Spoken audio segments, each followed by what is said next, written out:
Yeah, there we go. Teamy is going to be picked up. Yep, Teamy is the first pick. That leaves L'Oreal open, so L'Oreal should be taking here along. Oh, they're going to protect the side lane. So this is exactly what Vitali wants to do. Get really strong side lane heroes like Wonder Woman and Zinio, and it's Superman being picked up there. That's a very strong side lane hero. You expected to see Superman banned off the mark. What does that do now for SK strategy securing themselves as something of a strong pick with the combination that Superman as well as Teamy on the same team provide? Yeah, Superman is such a good initiator. He flies, and there's a L'Oreal being picked up there because she's the next bit. And Murad, he is such a strong hero because he can poke with his ultimate and not get targeted. So there's a lot of good plays around Murad in the jungle. And then we have Ryoma, a strong side laner, and Zil, a mage assassin there for jungle, most likely here. Let's talk a little bit about this Wonder Woman as well and the roaming that she can provide for these teams. Yeah, Wonder Woman is strong in the side lane. She's very tanky. She does a lot of damage. They build her very defensively. She has an ultimate that gives her entire team behind her a barrier, and then she gives a huge health buff. As well. So Wonder Woman is initiator. You want to initiate with her and then use her lasso to pull an enemy towards you and then let your team focus that enemy down. Now, we had a very quick draft phase, but Sweejay, I've got to ask you because we are going to be over the entirety of the next 6 weeks. We're going to be able to see what you think, and we're going to be able to track that and see exactly how smart you really are. And so looking at the drafts that you have, who do you see as the front leader? SK, Team Vitality. Yeah, both drafts look really good, but I really like SK's draft. They got Teamy and Superman. Those are tier S heroes that they picked up, and with Azil, and with that die potential, double mage. So I think SK has the better draft here because of Teamy and Superman. All right, well, Sweejay has locked in SK Gaming, but we want to know what you guys think at home. Who do you feel is going to win? Is it going to be SK Gaming? Is it going to be Team Vitality? Make sure you take over to Twitter and use the hashtag Valor Series to let us know who you think is going to win, as well as what you think here of the first broadcast for the Valor Series throughout the course of the day. We are going to be reading those tweets aloud and getting your guys' opinions. But with that, we are going to get right into game, the first quarterfinal of the Valor Series presented by AT&T. And here we go, SK being the more aggressive team here. As predicted, they have a 4-man jungle invade and then dropping to 3 with Preda going to the mid now, going to farm, and they're going to steal the blue buff. And the reason why, guys, the blue buff is taken because it gives a lot of cooldown abilities and allows you to farm a little faster in jungle and get ahead of your enemy team. And Azur's going to get caught out. We talked a lot about how that Thane's very great at getting on the engage, but running away isn't going to be off of his best mark, as he's going to end up having to use that one ability to get himself away, and he's going to be forced to go back to base. Yeah, and you can see how strong Superman and Teamy are. When Superman walks around, he starts flying, and he can use his abilities to do a lot of damage when he rushes towards him. And look at SK being so aggressive here. 3-on-3 right now as they're being collapsed on from this invade. Yep, it's forcing the Wonder Woman to come up from the bottom side of the map because this aggression of SK is just way too much Vitality left to handle. You're going to have a little bit of a knock from Admin, but they're just going to disengage and go right back to their lane. Yeah, and you saw that. He had his buff. So you see running, Superman charges up, and then he basically charged both enemies, and look how much health he took away from them. This is what makes Superman such a high priority pick and ban in the meta right now. And in EU teams, they tend to let him through, thinking that they can counter him. So let's see if Vitality has a plan to counter this Superman. We were doing our prep and research beforehand, and a statement that you made very clear to yourself was if Superman's in the game, whoever picks him is going to win. I guess we're going to have to see if that's the case here for SK. Yeah, he usually has a higher win rate, but he has lost actually in the Go 4 Cup. The reason why he's so strong is he's a tank, he's a warrior, he's an assassin, and he's mobile. Okay, he can't be everything at the same time. He's basically a Superman. And look, they're making a play. The Spirit Sentinel spawns at the 150 mark, and SK rotates on it like precision. Abyssal Dragon spawns at 2, but with the Sentinel being taken, that gives the entire team of SK a little bit of gold and gives the person that kills the Sentinel a HP regeneration. Ultimates are going to be available for both of these teams, as that Abyssal Dragon is getting fought over Vex. Like what you mentioned, the damage that he's able to provide was just enough. Vex is going to take down Sweetero. Moon is going to be the next one on the menu. He's not going to be able to get away. Poseidon takes him down. Azur, the Thane might be able to get the skill shot from Vex, misses, but there's going to be a little bit of the speed up from Superman, and it looks like they might be able to just finish him off. Yeah, this was huge for SK, and the reason why, you saw Vex, he actually turned level 4. He turned level 4 before all the other carries on Vitality did, and he used his ultimate immediately once he turned level 4, and that turned the tide of fight in their favor. And now, because of their aggression in jungle, taking the Sentinel and the Abyssal Dragon, this puts them at 2k gold lead. An early advantage, as well as the ability to counter jungle onto the side of Vitality. Wonder Woman's going to try to run away, but I don't think, actually, we stand corrected. Sweetero will survive, be forced back to the base. And just like that, 3 minutes, SK with a 3-0 lead over Vitality. Yeah, and you look at the junglers here.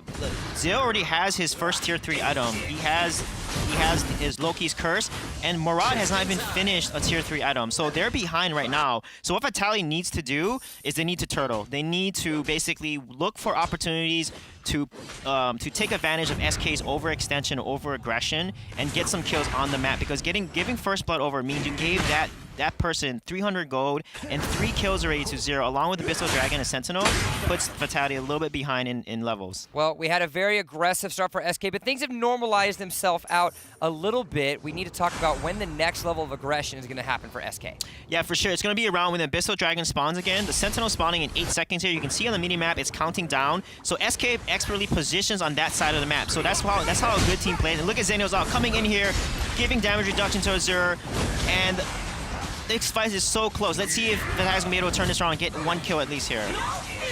Going to try to get everything, and Vex picks him up. Another kill in the game. Redemption's going to go down as well. Wow. Poseidon picking up that kill on the Moon, and now with the Spirit Sentinel up again, it looks like they're actually going to group themselves up and try to get this mid lane turret. Yeah, they're going to go focus on tower here, which is the right thing because, again, objectives win the map. So they're going to push down the tier 1 tower, and then they're going to rotate over to either the Sentinel or the Abyssal Dragon. But you saw what SK did. As soon as the bat was spawning, the countdown, that's what a really good team does. They position and take map control of that side of the map, knowing that the objective is going to come up, because the teams that grab these objectives and stack Sentinel bats and Abyssal Dragons is a team that's going to get ahead in gold and experience. And this is where things are really going to start to get scary for Vitality, because we're coming up on 60 seconds remaining until that Dark Slayer spawns. And we all know what happens when you're able to secure yourself that buff, especially after 2 Abyssal Dragons in the first 5 minutes. Yeah, so what Vitality needs to do now is to clean out their jungle as quick as possible. They need to get Murad to his mid-game power spike because he is pretty weak in the early game of the phase. SK, what they need to do is just invade and starve and push more towers down because they have a very healthy lead. And look at the level advantage. Level 8, 8, 7, 7 on the side of SK. And we have someone that's still level 5 on the side of Vitality. So SK needs to play aggressive and take advantage of this. And you can see how they're positioning, taking the bat every time. I mean, this is a team that has definitely studied the game and playing like clockwork now to shut down and starve out Vitality. Coming up on the 5-minute, 40-second mark, we have an astronomical lead in favor of SK Gaming. They're up about 4,000 gold. We're going to have our roams towards the top side of the map. Remember, 12 seconds remaining until that Dark Slayer is up and available, so they want all the members towards that top side of the map, and this is where Vitality is going to have to get themselves some of a bit of protection because we might potentially see ourselves a dive. Yeah, exactly. But what Vitality needs to do is clear out that wave immediately so they can't put any little amount of damage on a tower as possible, and they basically need to get a pick. They need to wait for SK to make a mistake because that's the only way they're going to get back into this game here. You can see Murad here is so mobile. He does another dimension, which is that circle, which makes him basically immune to damage and he cannot be targeted in that brief period. And also he can then teleport back to his original spot. And that is his ultimate right there. And you can see he's using it, but he's going to be caught out here and basically Great lose the fight. rotation. Great rotation there by SK Gaming. They're going to get themselves 2 party kills for their available. And just like that, the rotations again out of SK. You talked a lot about their aggressive maneuvering, and there hasn't been a Sage buff acquired by Vitality in the last few minutes as a result. Yeah, they're constantly, they have that Sage buff on a jungle timer, and every time it's about to spawn, SK positions aggressively on that side of the map, sets themselves up with a 3-man invade, normally 3 to 4-man invade, and then they're able to put pressure in and starve them out. And look at, they're always taking a dragon. As soon as these objectives spawn, their team is constantly set up and in position to quickly take it. And look at the gold lead now and experience lead. Timing is the name of the game for Arena of Valor, and that timing has been impeccable by SK. We talked a lot about their precision as well as their ability to coordinate as a team, and that's exactly what they're doing now at just over 7 minutes in the game. They're up 6.7 thousand gold over Vitality. Yeah, Vitality still has a chance to get back in here. They have to just get a really good team fight. But right now, SK is giving them a really hard time because of how tight their movements have been. The team is rotating so well together that they're not overextending. They're playing very, very patiently. And then basically when an enemy gets dived on like Superman does 2v1, they're rotating to help him and support him immediately. And so just like that, it's going to be another little bit of a scuffle. You can see the ultimates coming out, but here we go. Poseidon's going to try to join himself onto the mark. He's going to miss the skill shot. Thane's going to try to get everything. that he wants on it. Moon's going to try to join the fray as well, but they're going to have to be going themselves back and forth because we're not going to get a kill just yet. Yeah, one thing you notice, SK is being aggressive once they clear out the enemy jungle of Murad. Murad needs to hit and stack to basically open up his rift. Once he has 4 stacks, he can then use his ultimate called Temporal Turbulence, which allows him to poke and not get targeted and not take any damage. You see him jumping across the map with his shadows behind. That is Murad's win condition. If he has no jungle on his side, he cannot stack, then he cannot use his win condition. You can see there 4, and that's his ultimate right there. His Temporal Turbulence does so much damage. So once they need to get him to the late game. Once Murad gets to the late game, he's a monster to deal with. And Vitality, they need to switch their direction over. They went from a very reactive playstyle. They have to find a way to switch themselves onto proactive because if this aggression by SK continues, there's not going to be much that Vitality can do as a result. And now, Eek is going to get himself caught out. He's going to go down. Legendary goes Vex. And this is going to be another valiant effort by SK to continue to push themselves forward against Vitality. Look at the Superman's damage there. Took over a half of Redemption's health with just 1 initiation. That is the power of Superman because he can fly and walk. When he's flying and moving that fast, you need to be careful with how he engages because he does so much damage if he catches you out. 5.2 thousand gold in his pocket. 3-0-8 for the Superman himself as the Dark Slayer goes down. And this is where things start to get to a disastrous situation for Vitality. Yeah, I mean, the thing is, SK has Teamy. Teamy's ultimate is being a bro. When he activates his ultimate before his carries die, they revive his carries. So Teamy's ultimate is so powerful, and that's why. And they haven't even need to use it yet. This is how ahead SK is right now with their team, and you can see how expert they're playing. Look at their rotations. They're constantly rotating and catching out Vitality. And like I said, Vitality needs to get a pick. They need to rotate together, 5-man, and hopefully win an uneven numbers advantage when it comes to 5 versus 3, for example. Arena of Valor doesn't have any sort of vision utility at their disposal, right. And so teams face-checking, if they catch themselves in an unfortunate skirmish, will find themselves a loss, as now we're going to start to see SK Gaming push themselves on this Tier 2 bot lane turret. Azure is going to go down. That's going to be another legendary attack for Vex, and this is going to be a very fast tower. We're at 10.5 minutes into the game. Towers are going down quickly. Yeah, they are. We see this a lot in SEA. The Superman 7 went behind the tower and then rushed them and pushed Azure into them. And look at this fight here. This is Vitality's chance to turn this game around if they win this fight. They can. Vex, he is going to be able to be shut down by Pseudoro. That's the main damage dealer for the side of SK that has done everything off the mark, but it doesn't matter because they're still going to be forced to go back in the mark. The Tier 2 turret in the mid lanes goes, and now the high ground turrets are going to be the priority target here for SK Gaming. Yeah, you can see Zil. Zil has Hekates, which gives him Magic Pierce and 30% ability power across the band. Zywinder, which is an item that gives him 50% attack speed, and he's a mage assassin that does a lot of magic damage. So when he attacks quicker, it's going to give him so much damage burst as an assassin, and this build from Zil makes him extremely dangerous in the late game. And he has also Enchanted Boots. Enchanted Boots gives him even more pierce.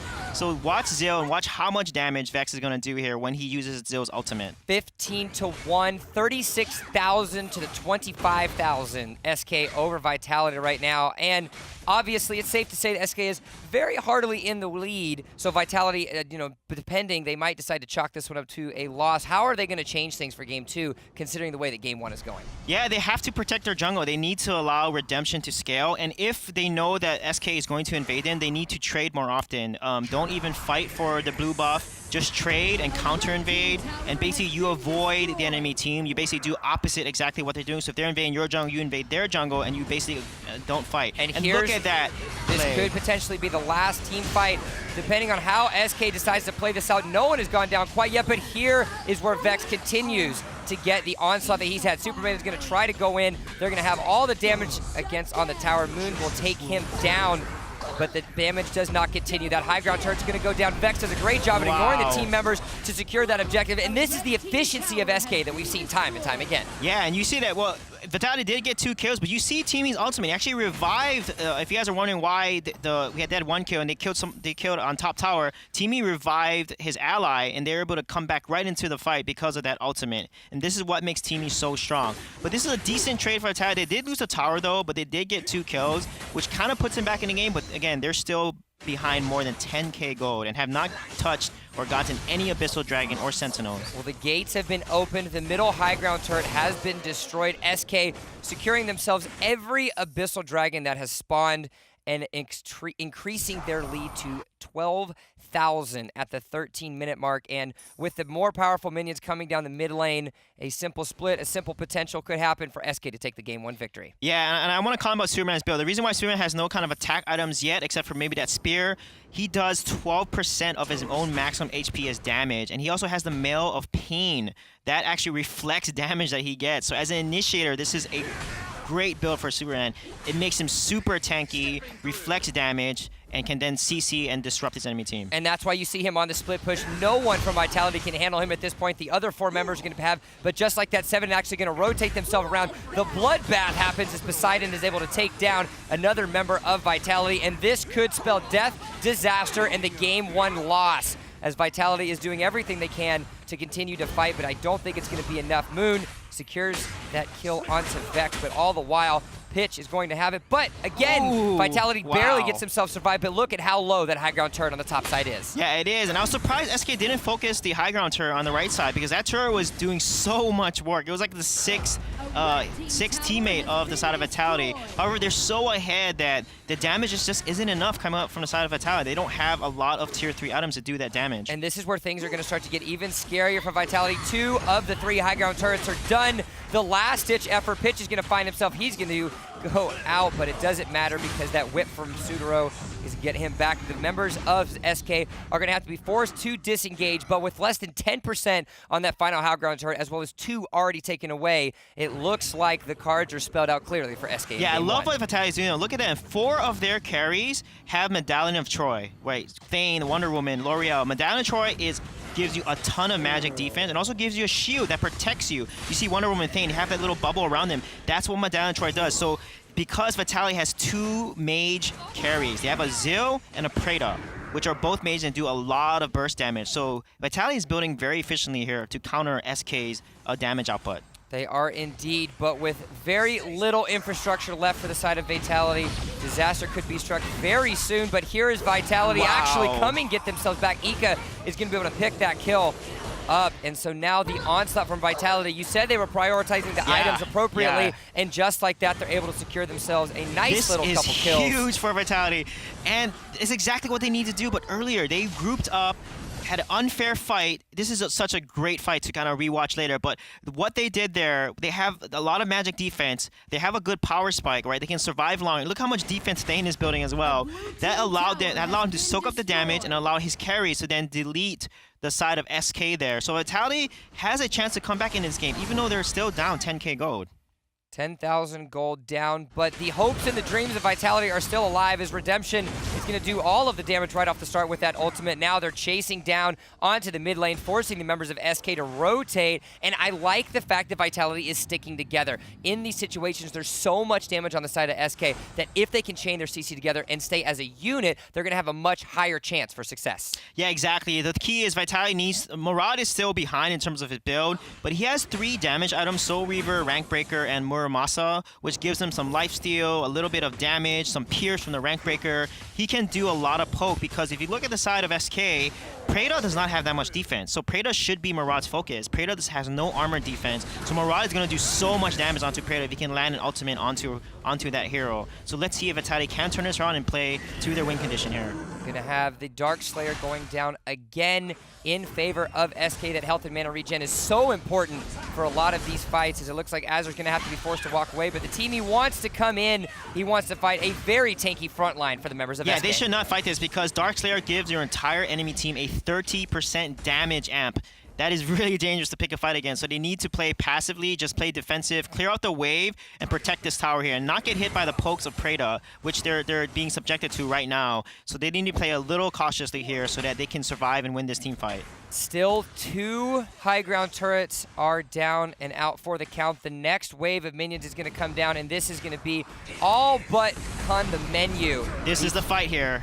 This is going to be the final fight, potentially, of the match. All 3 high ground turrets have been completed. Moon is going to be very low, but he's going to try to get himself healed right back up. Super minions again are deployed, but Vex ignores the rest of the team, ignores the members. He's going to take down the core. Game 1 goes to SK Gaming. Yeah, and that's exactly what you want to do to take off the core. Once the minions are there, the core loses its defensive buffs, and then they can just take it out immediately. And so instead of trying to fight Vitality, they just focus on the objective and they win, and that's exactly what SK did. They won the objective game so hard against Vitality. The fact that SK was able to ignore the enemy team's Vex. We talked a lot about how Vex was going to be the one to watch, and that's exactly what happened because he was able to ignore all the members. He took two high ground turrets as well as one, the final core, by ignoring the team fights, and it's that sort of precision and efficiency for these objectives that put SK ahead. Yeah, they always put posture on that side of that. When the Bat Sentinel was spawning, they were already there before it appeared, right? When Abyssal Dragon was about to appear, they already took control of that side of the map, and they won the Dragon side.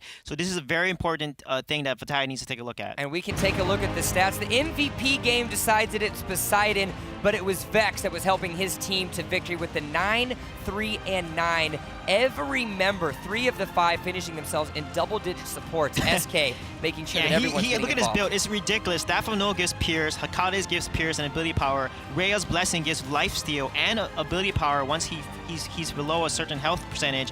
So this is why he was carrying so hard and doing so much damage at Zil. And so with that, we're also going to be able to hop into a couple replays. And these team fights are the name of the game. This is what SK prioritized. They prioritized getting themselves together. That early game aggression, I know, was extremely important as we get the first replay loaded up on our screen very shortly. And SK, every aspect, and you can see in this first team fight, everyone is helping out.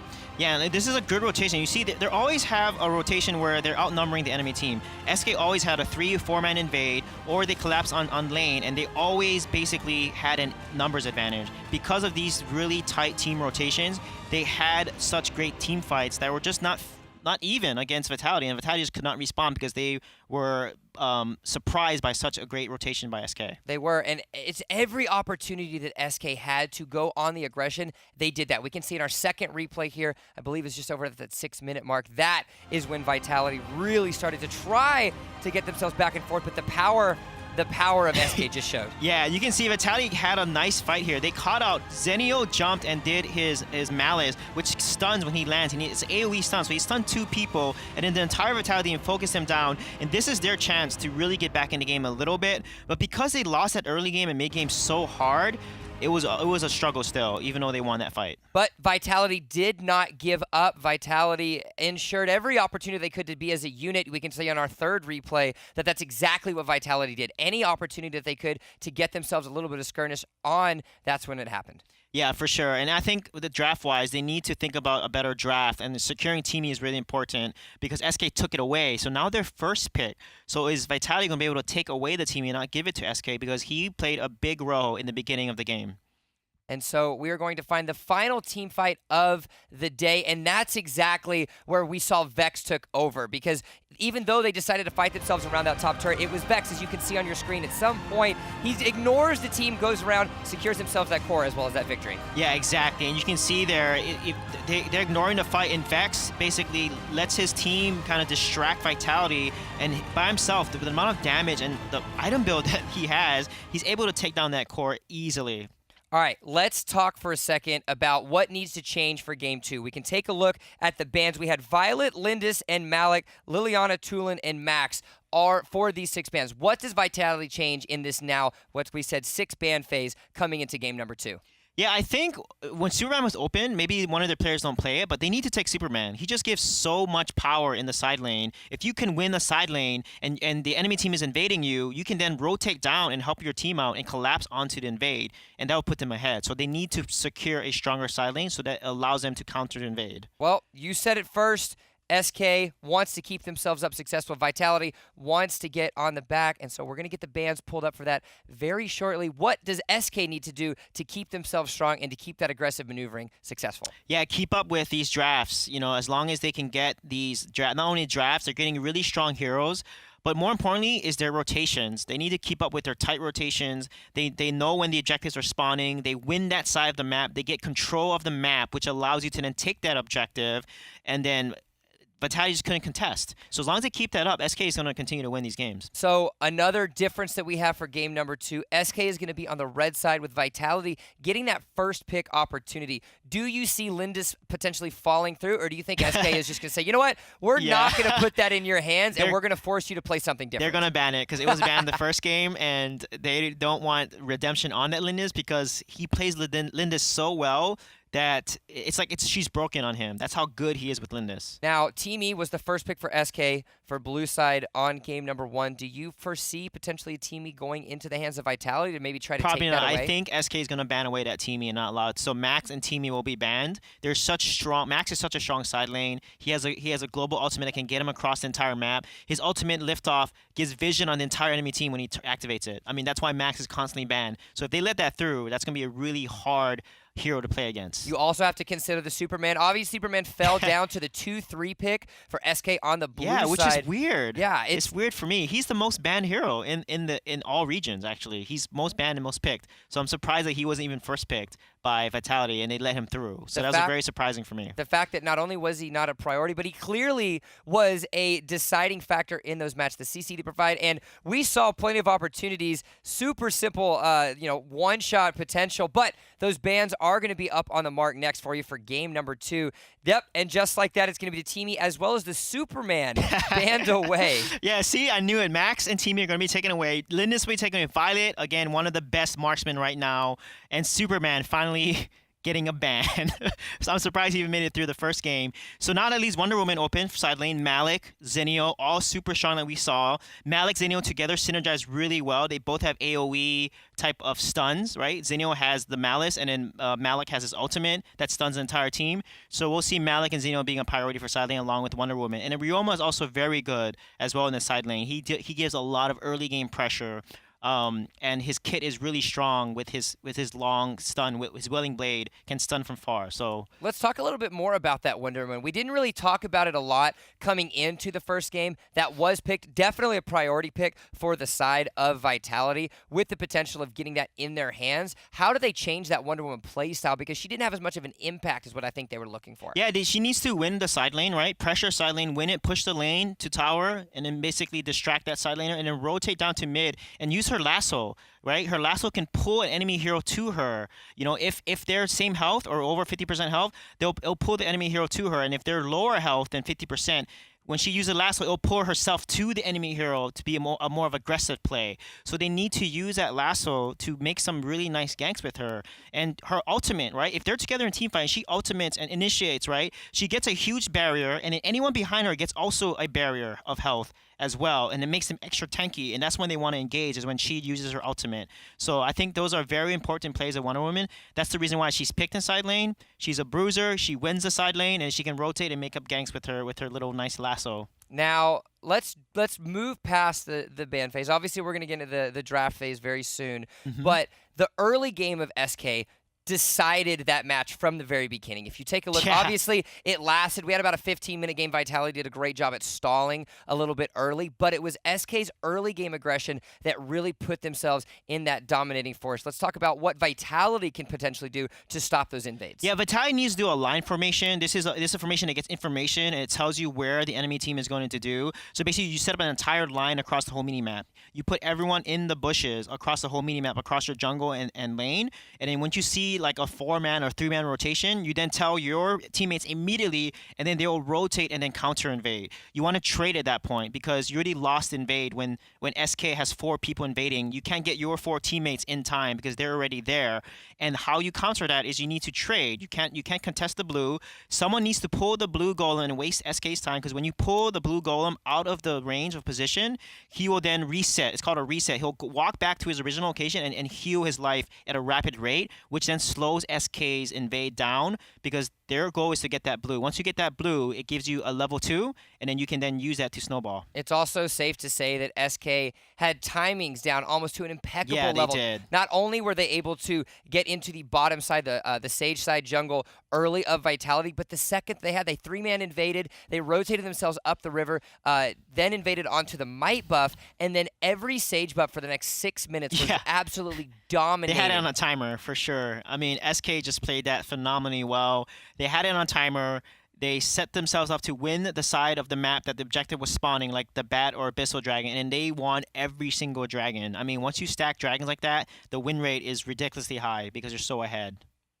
So Vitality down 0-1 to SK Gaming. Obviously, securing themselves this first round victory in week 1 is going to be extremely important because it's only 4 teams at the end of the regular season they're going to make it to that regional finals. Yeah, exactly. So this puts a lot of pressure on Vitality. I mean, they are facing SK, though. SK is the Titan, the one that we expect to win and take it all, because in the open qualifier, they went through and blazed through uncontested with how they played there. So Vitality will need to pull out their trump card here. They need to get a win to hopefully come back in this and maybe hopefully reverse sweep SK. We'll see. And this isn't a best of 5. You don't have multiple opportunities to fail. Your back is against the wall right now. It's a little bit of a tongue twister. It is a best of 3. And so do you see Vitality potentially pulling out any hidden tricks onto SK to even up this game?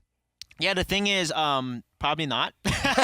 Because in the game against Royale, they were up 2-0 in the Go 4 Cup, right? In the finals. And then Royale came back and reverse sweeped them. So I think mental fortitude is really important for Vitality. I think they need to have a good early game. Otherwise, I think mentally the team gets beaten. And you can see that they were not playing together. They're not rotating together, trying to counterplay against SK. And they just basically fell for every single SK rotation. Well, the picks are underway. We are here for game number 2 of our first quarterfinal match of the day for the European bracket. It's going to be Vitality on the blue side now, with SK taking up the red. I wonder what are we going to have. Whether they're going to take Liliana here. Liliana is not banned, so is they're going to first pick the Liliana? A Crash is first picked here? They can't be. Oh, wow. They're going to pick Crash. So that gives Liliana to SK, along with a Malik, a Zenio. Let's see that Liliana will be picked up here, because Liliana is a good counter to L'Oreal. She has more range than L'Oreal. But instead, SK is going to prioritize the side laners, which a lot of teams do. And then we see Zenio coming out because SK didn't pick it up. And then, again, is Liliana going to be picked here by... Yep, Liliana's going to be picking up right by Vitality. Liliana, and now L'Oreal is a little risky. Yeah. Okay, they're still going to pick, so they need to divert, because L'Oreal does not work well against Liliana, because Liliana just outranges her completely. Liliana can just poke the heck out of the L'Oreal. You had Liliana banned in the first game, now is able to fall through to that third pick, and we're really going to get to see whether or not Vitality actually has the opportunity to play a champion or a hero that came out so early. Yeah, we see Ryoma could be picked up here. Looks like they're going to play a Kresh side lane along with Ryoma, and then Mina will be their captain. I really love Mina. She has a taunt ability that can basically taunt people to go towards it. And then they're going to play a Zephy's con, because they have to dive the Liliana because she outranges their entire team. So Zephy is actually a really good pickup. And L'Oreal is a kind of mage assassin. If she engages with Zephy's, she actually has a good engage ability. She just jumps in with the blink, turns up her ultimate, smite, and then she does a ton of damage when people are grouped up. Now, I asked you if there were going to be any surprises. You said no, and you're already wrong, because that Kresh was the first pick on the side for Vitality. What does that do for their team composition? Yeah, Kresh, I think they're prioritizing for silent. Maybe that one of their players are really good with Kresh. He has a really good ultimate where he metamorphoses, he changes, he grows bigger, shoots out a huge wave that pushes the entire enemy team, and then stuns them at the end of the wave, which has a great peel capability and also initiate ability. So the side of SK wants to engage onto their Liliana. Kresh is really good at peeling them off. It lays in perfect with their aggressive strategy. Now, the Wonder Woman played on Vitality in game number 1 is going to be on SK. How do you see that Wonder Woman playstyle changing now that it's in the hands of SK? Yeah, it's going to be, again, Wonder Woman versus Ryoma here. They're both very dominant in side lane. It's going to come down to skill. I think they're pretty even. Maybe Wonder Woman has a little edge, but Ryoma has the poke.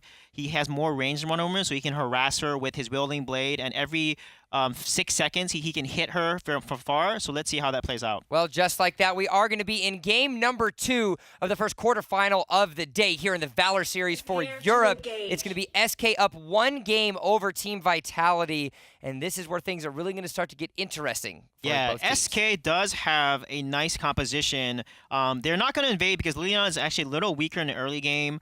And yep, both teams are not going to invade here. They're going to play a little more passive because they know that they need to scale up their mages. Liliana and L'Oreal will need to scale up. Both captains or supports are in the middle of the lane here, giving vision. I love the rotation. I love the rotation that Mina's doing. She's checking on the enemy jungle, see where they're at, and giving their team information to then rotate and make a play here. And so just like that, we did see Vitality also get themselves a little bit more defensive of a start. They didn't fall prey to the disaster that was game number 1 by SK. As they're going to do a great little job, pull that might buff, get a nice little reset, and force a little bit of a change. But now the skirmishes are coming in. It's Vitality that decides to be the harassers. Yeah, and this is where Mina gave vision, and then the Redemption and the side of Vitality cleared their jungle first, and now they're moving up towards SK here. And look at this engage here. A nice heal coming out, saving the enemy team.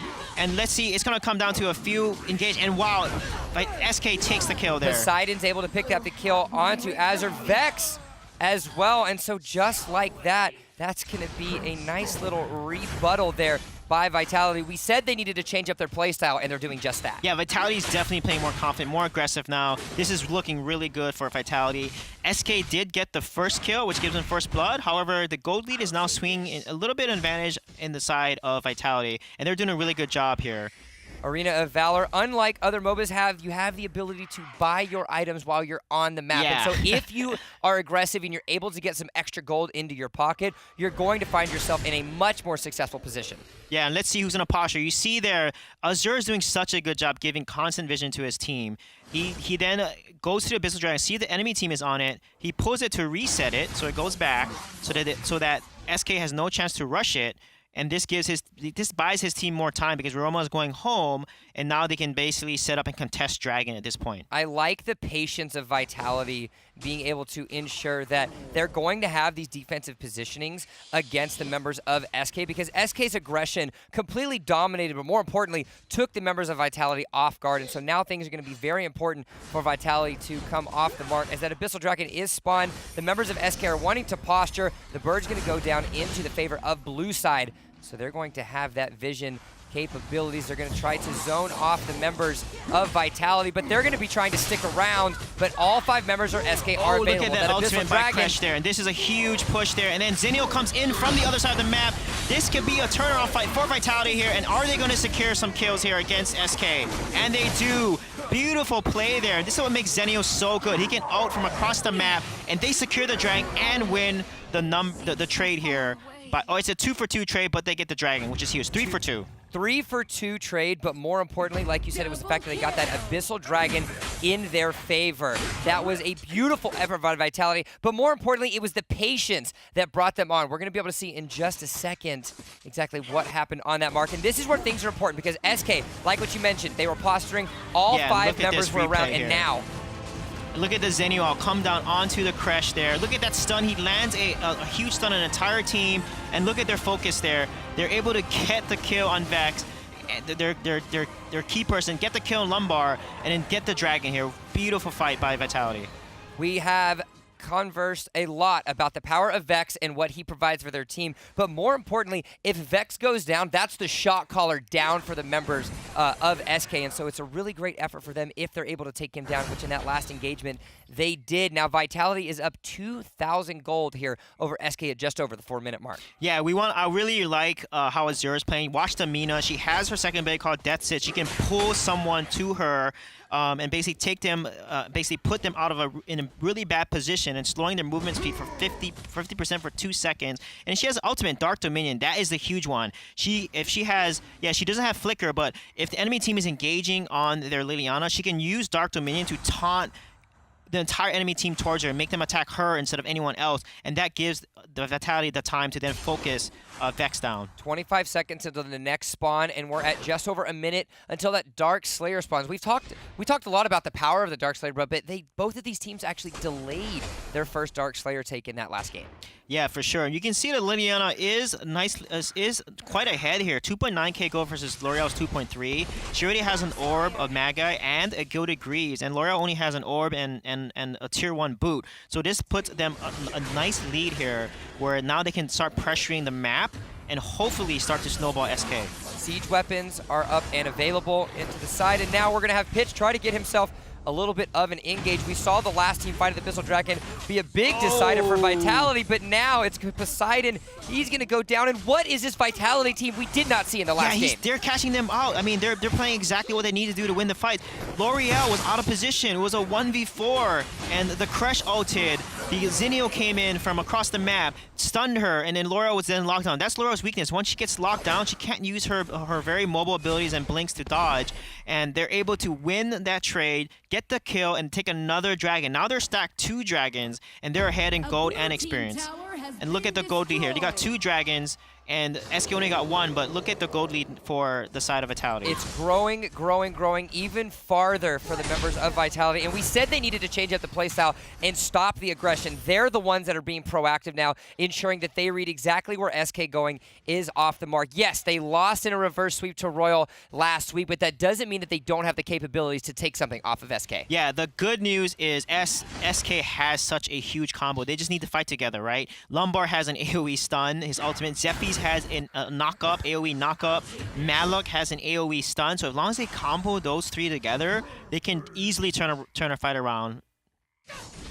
So now we're coming up on the 7-minute mark here. Game number 2, SK versus Vitality. The inaugural season of the Valor series for both Europe and North America, with all 4 quarterfinal matches being taken place today,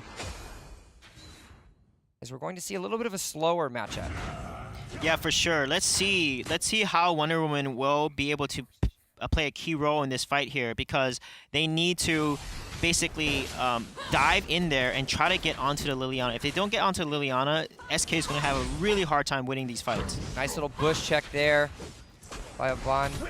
Wants to go in and see exactly where the members are. Remember, they don't have any vision utility, and so every chance to see some sort of vision from the enemy team is going to be those brush checks, and so it's going to have to be the tanky members or the more mobile characters that decide to get themselves off the mark, as the members of Vitality are waiting around in this middle lane bush. They're trying to catch a member of SK off guard. They're going to have to pull out all the tricks because they are 1 game away from losing this first quarterfinal match. Yeah, I wish Vitality here, what they could have done is they need to posture like SK did in the last game and take over the dragon side of the map, you know, win the map control and take the objective. Because they didn't do that, that allows SK to then collapse as they're trying to take the dragon here, and it's an uneven number. Zenio needs to ult, and Zenio is ulting here onto the Crash.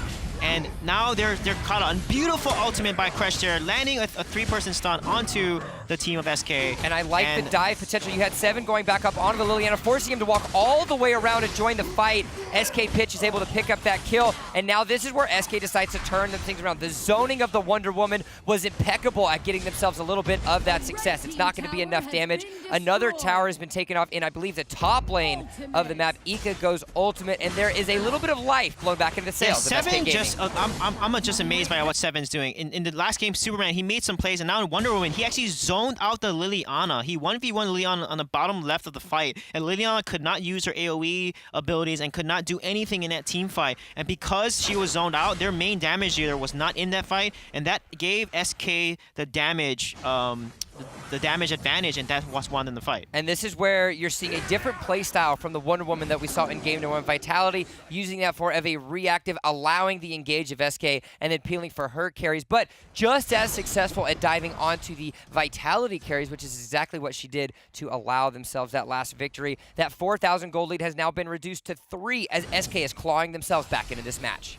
Yeah, this is huge for SK, and if they keep this up, they're going to be able to come back in this game, because even though Vitality is ahead, they're not winning the objective game. They're not able to push down these towers and basically put more map control. So, because as soon as you lose your tier 1, then tier 2, that opens up so much map pressure for your team, and that's exactly what Vitality needed to do with this comp, because now they're going to let SK scale a little bit here. Trying to prioritize the bottom side of that map. They want to get this tier 1 turret down on the bot side to allow that cross map pressure from these minions that are coming down, because the Dark Slayer is available, but now it's going to be that Abyssal Dragon that everyone is trying to achieve.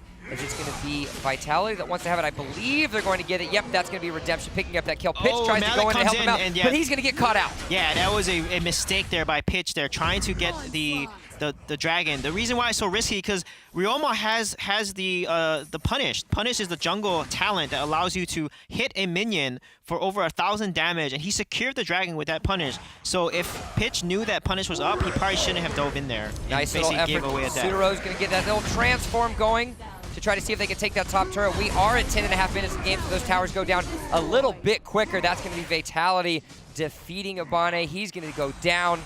And this is, again, Vitality with these rotational efforts. They did not prioritize any objectives. I only think they took one tower in game number 1. And so now this game is a much more valiant effort to get themselves Yeah, one off. thing you gotta look, they have so much CC on the side of Vitality. Mina has her pull, her Sith, Death Sith, and her taunt ultimate Dominion. And also you look at Kresh. Kresh, when he metamorphoses and turns into this huge monster, every time he uses an ability, it slows the enemy next to him by 50% for 2 seconds. So if you're next to a Kresh when he's metamorphed and he's in monster form, you're gonna have a really hard time escaping him. You're not gonna find yourself in a. You're gonna find yourself in some tentacles and getting the life strangled right out of you. As we're at 11.5 minutes, it has been teetering back and forth, but it is truly in favor of Vitality as they are up 5,000 gold here at the 11.5 minute mark. Dark Slayer on the menu, still available, and I know that it's something that both of these teams need. Yeah, Dark Slayer is key here. Whatever team gets a Dark Slayer is going to be able to push down towers and basically win engages because of that 30% damage amplification that he gives to the entire enemy team. So this is a key objective. So for Vitality to set them up for the Dark Slayer, they need to push all the waves into the towers and crash into the tower. So that gives them the time to take the Dark Slayer while SK is distracted by trying to clear out the wave. And I like this effort Vitality as well to have the patience that they do. They know that they're ahead, but they know they need to choose their opportune moments more appropriately due to the crowd control available on SK Gaming. You saw a little bit of a skirmish happen. They're going to be forced to get themselves out and off the mark. They want this last outer turret. They want to get the outer ring out and available, which gives them a lot more. And look at that damage on the Poseidon. Yeah, you can see the poke there from Liliana. It's just so much. It's just L'Oreal has such a hard time against Liliana because of that amount of poke. And look at Kresh tanking for the tower and basically being able to take 2 towers in this one play here. This is what makes Kresh so good. Maybe this is why they prioritize him, because once he ults, he has such a huge shield buff that he can tank these towers and push down objectives. 4 tower shots was just enough to take out the shield, but it didn't eliminate any of the Kresh health. He is absolutely on the mark as we come up on the 13-minute mark. And again, the patience of Vitality is the name of the game. They are making sure that they know every moment they want to go in. You mentioned it beforehand that their shot calling and their strategic macro play was exactly what they felt was their biggest strength, and you can see that shining here and right now. Yeah, you can see, look at the items on the side of Vitality. Their damage dealer is Liliana. She has the orb, she has it looks like a boomstick there, she has the mask which gives her magic pierce. That she's mostly the damage on her team. Ryoma has rank breaker Muramasa, which gives him some pierce and a lot of attack damage. But Liliana is the person that they need to focus on. But with Zinio and Kresh and Mina giving so much peel and protection, it's going to be so hard for the side of SK to really get onto this Liliana. And on top of that, when she does Fox form, when she transforms, it's an iframe or an invincibility frame. She can basically dodge abilities and dodge stuns. Indeed, but now it's going to be another skirmish on the top side of the map. It is team fight after team fight with Team Vitality ensuring that every opportunity they have to be together, they're capitalizing on just that. Wonder Woman tries to get to the back line, but it doesn't matter. Redemption is going to rip him away and send him back to the gray screen as now the Kresh pops up with that ultimate, taking those tower shots, and they're going to secure themselves that second top turret. Yeah, and you can see that Liliana, Wonder tried to 1v1 Liliana, but what's different here, Liliana did not kite away from her. They stayed in the fight, they focused, they got the jet, and then the entire team collapsed onto the Wonder Woman because she was so overextended. Wonder Woman does not have a good escape. That's her thing. She needs to initiate, and the entire team needs to go with her. If she initiates and the team's not with her, she's in a really bad position.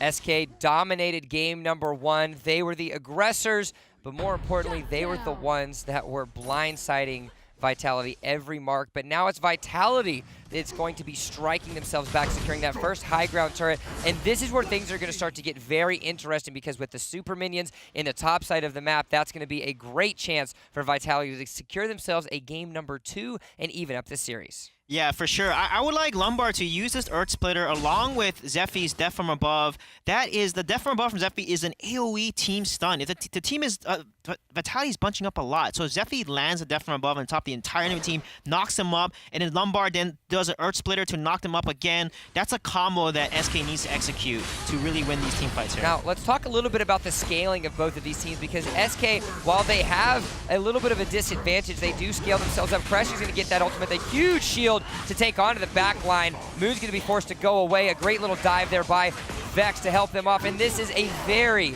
long and engaged team fight as the members of Vitality are doing everything they can, but SK's focus is going to be the name as Poseidon takes down Sudaro, and they're going to continue off the back. Redemption goes down as well. Poseidon barely survives by the skin of his teeth. They're going to pick up a third kill, and this is SK turning things around. Yeah, very nice fight by SK there. Liliana was not untouched, and she wasn't able to, I mean, she landed a lot of good abilities, but she had to wait for abilities to cool down. What I would love to see is once the enemy team was low, she needs to transform into Fox form and back and forth, because when she transforms, all of her abilities gets reset, because when Fox form has different abilities, she can then use those abilities and transform back and immediately use her human form abilities. So in that entire fight, she was human form, the whole fight. So I felt like, you know, he could have played Liliana a little more aggressively there because they're ahead and have the damage. But if you take a look at the winning strategy of the last 2 team fights that SK has been able to win, it's if they're able to zone out Moon on that Liliana. The damage is fantastic, but if you've got a giant Wonder Woman sitting on your face, you're not going to be able to do too much.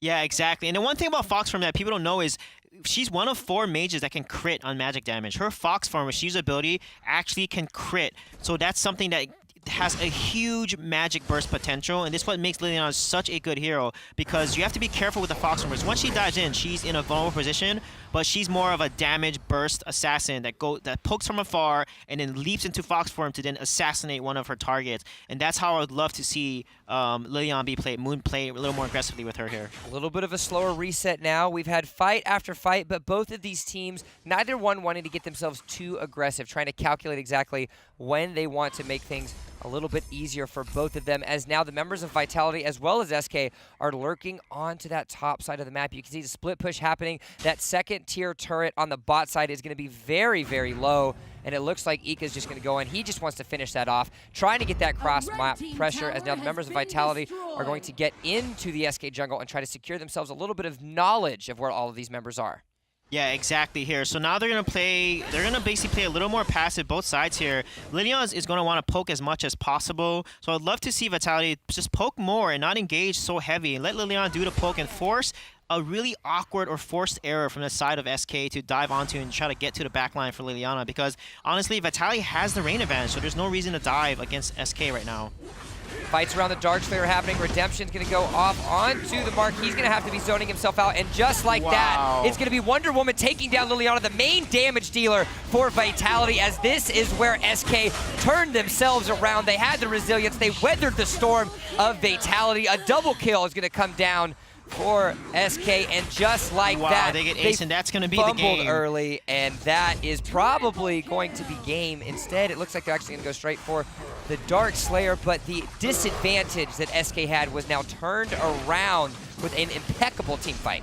Yeah, and that's where Ryoma was not in that fight. You know, he was on the other side of the map, and they shouldn't have fought that. They should let Liliana poke and then just disengage, but Zephyrs was able to get onto Liliana. Wonder Woman engaged really hard, so SK just executed the win condition really well, got a 3-on-1 onto Liliana and just basically deleted her, and then that basically won them the fight.